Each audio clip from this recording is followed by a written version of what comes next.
Hello दोस्तों, नमस्कार। स्वागत है आपका हमारे YouTube channel Uttarakhand GK very easy tricks में। तो यूके पीएससी का एक लेटेस्ट नोटिफिकेशन आया है दोस्तों, जो कि संबंधित है लेक्चरर भर्ती के मेंस के रिजल्ट के संबंध में। जैसा कि आप लोगों को पता होगा कि लेक्चर का एग्जाम यूके पीएससी के द्वारा करवाया गया था। उसके बाद में उसकी प्रीलिम्स परीक्षा हुई थी और उसके बाद में उसका मेंस एग्जाम हुआ था। और मेंस एग्जाम का जो फाइनल रिजल्ट है दोस्तों, वह आ गया है। और इसी के साथ साथ जिनका भी मेंस में सिलेक्शन हुआ है, उन सभी दोस्तों को हार्दिक शुभकामनाएं दोस्तों। और उनके डॉक्यूमेंट वेरिफिकेशन की लिस्ट आयोग के द्वारा यहाँ पर जारी कर दी गई है। आप देख सकते हैं, अभिलेख सत्यापन सूची उत्तराखंड विशेष अधीनस्थ शिक्षा प्रवक्ता संवर्ग समूह गौ सेवा सामान्य एवं महिला शाखा परीक्षा 2020 के दिनांक 28/10/2021 से 31/10/2021 तक संपन्न मुख्य परीक्षा के आधार पर विषयवार रिक्त पदों के सापेक्ष निर्धारित अनुपात में कार्यालय आदेश संख्या 175 इतना इतना दिनांक 8 सितंबर 2021 के अनुसार औपबंधिक रूप से अभिलेख सत्यापन सूची निम्नानुसार है। तो ये दोस्तों आपका देख सकते हैं प्रवक्ता संवर्ग का रिजल्ट है, आपका फाइनल रिजल्ट। तो आप भी अपना रोल नंबर यहाँ से मैच कर सकते हैं। अगर आप लोगों का सिलेक्शन हुआ है तो आप लोगों को हार्दिक शुभकामनाएं। और ये आपका मेंस का रिजल्ट है, ठीक है। इन अभ्यर्थियों का डॉक्यूमेंट वेरिफिकेशन करवाया जाएगा। अंग्रेजी का रिजल्ट आपके सामने ये है। अंग्रेजी में कुल आपके 142 स्टूडेंट हैं। हिंदी का रिजल्ट देखिए, हिंदी में का 165 स्टूडेंट्स हैं, उनके रोल नंबर आप यहाँ पे मैच कर लीजिएगा जिनका भी पेपर था।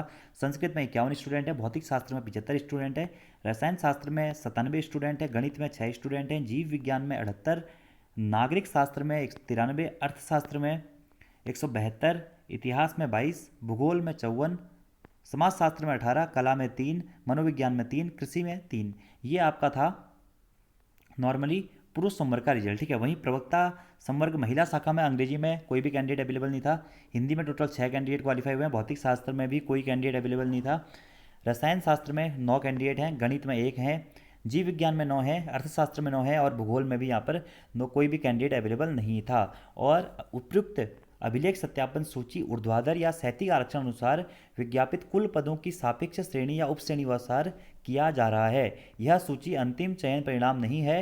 अंतिम चयन परिणाम अभ्यर्थियों के ऑनलाइन आवेदन पत्र में किए गए दावों के अनुसार आयोग कार्यालय में निर्धारित तिथि को अभिलेख सत्यापन के पश्चात में घोषित किया जाएगा। दोस्तों वैसे रिजल्ट आपका आ गया है, फाइनल रिजल्ट यही है। अब आपका डॉक्यूमेंट वेरिफिकेशन होगा और डॉक्यूमेंट वेरिफिकेशन में अगर आप लोगों के पास में सारे डॉक्यूमेंट्स हैं तो आप लोगों का चयन निश्चित ही समझिए, यानी कि जो फाइनल रिजल्ट होता है वह मुख्यतः आ चुका है। अब जो अभ्यर्थी अगर बाहर हो सकता है तो वो सिर्फ एक कंडीशन में हो सकता है कि डॉक्यूमेंट वेरिफिकेशन में उसका कोई डॉक्यूमेंट फर्जी ना पाया जाए, या ऐसा ना हो कि उसने गलत फॉर्म भर दिया हो या गलत डॉक्यूमेंट लगा दिया हो। तो उस कंडीशन में वहाँ पे बाहर होने के चांसेस बने रहते हैं, ठीक है।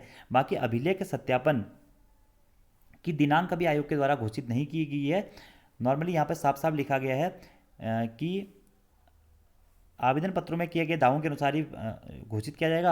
अभ्यर्थियों द्वारा ऑनलाइन आवेदन पत्र के स्व हस्ताक्षरित प्रिंट आउट के साथ साथ अनिवार्य अर्हता, अधिमानी अर्हता, आरक्षण आदि से संबंधित समस्त प्रमाण पत्रों की स्व हस्ताक्षरित छायाप्रति की मूल अभिलेख में सत्यापन उत्तराखंड लोक सेवा आयोग इतना इतना के आलोक में किए जाने के पश्चात माननीय लोक सेवा आयोग द्वारा अनुमोदित कुल अर्ह अभ्यर्थियों द्वारा उनकी मेरिट और वरीयता के आधार पर उत्तराखंड लोक सेवा आयोग द्वारा अपना रिजल्ट जारी कर दिया गया है। और टोटल दोस्तों आपका ये रिजल्ट है। उपयुक्त अभिलेखों का सत्यापन दिनांक 7 मार्च 2022। दोस्तों 7 मार्च 2022 को आपका डॉक्यूमेंट वेरिफिकेशन होगा। तो जितनों का भी सिलेक्शन हुआ है लेक्चर वाली वैकेंसी में 7 मार्च 2022 को आप लोगों का इसमें डॉक्यूमेंट वेरिफिकेशन होना है। और इस संबंध में विषयवार या दिनांकवार विस्तृत विवरण व कार्यक्रम की सूचना आयोग पर प्रकाशित की जाएगी। मतलब आपका कैसे कैसे डॉक्यूमेंट वेरिफिकेशन होगा, क्या क्या आपको लेके जाना है, वो सारा आपको बताया जाएगा। और नॉर्मली जो भी आपने फॉर्म में भरा हुआ है वह सभी चीज़ें आप वहाँ पे देख लीजिएगा। बाकी ये जो आपका रिजल्ट है ये इन रिट याचिकाओं के अधीन आपका रिजल्ट जारी किया गया है। अगर भविष्य में इन रिट याचिकाओं के अधीन कुछ भी होता है तो फिर उसको आपको फॉलो करना पड़ेगा। तो ये था दोस्तों आपका लेक्चर भर्ती का फाइनल रिजल्ट। तो जितने भी दोस्तों का सिलेक्शन हुआ है उन सभी को हार्दिक शुभकामनाएं। और हाँ, कुछ अभ्यर्थी बार बार पूछ रहे हैं FRO के रिजल्ट के बारे में और लोअर PCS के रिजल्ट के बारे में। तो देखिए FRO और लोअर PCS का जो एग्जाम पेपर हुआ था उसके प्रीलिम्स का रिजल्ट दोस्तों आपका उम्मीद आप मान के चलिए कि 20 तारीख से पहले पहले आ जाएगा। 20 फरवरी से पहले पहले चांसेज हैं। मतलब FRO का तो आ ही जाएगा दोस्तों 20 से पहले पहले, और फरवरी लास्ट तक आपका लोअर PCS का भी आपका रिजल्ट आने की पूरी संभावनाएं हैं। तो आप लोग निरंतर तैयारी करते रहिए। 3 अप्रैल को आपका अपर PCS का एग्जाम पेपर है, उसके लिए भी आप सभी लोगों को ऑल द बेस्ट। तो thank you friends, thanks for watching video, see you next time, धन्यवाद।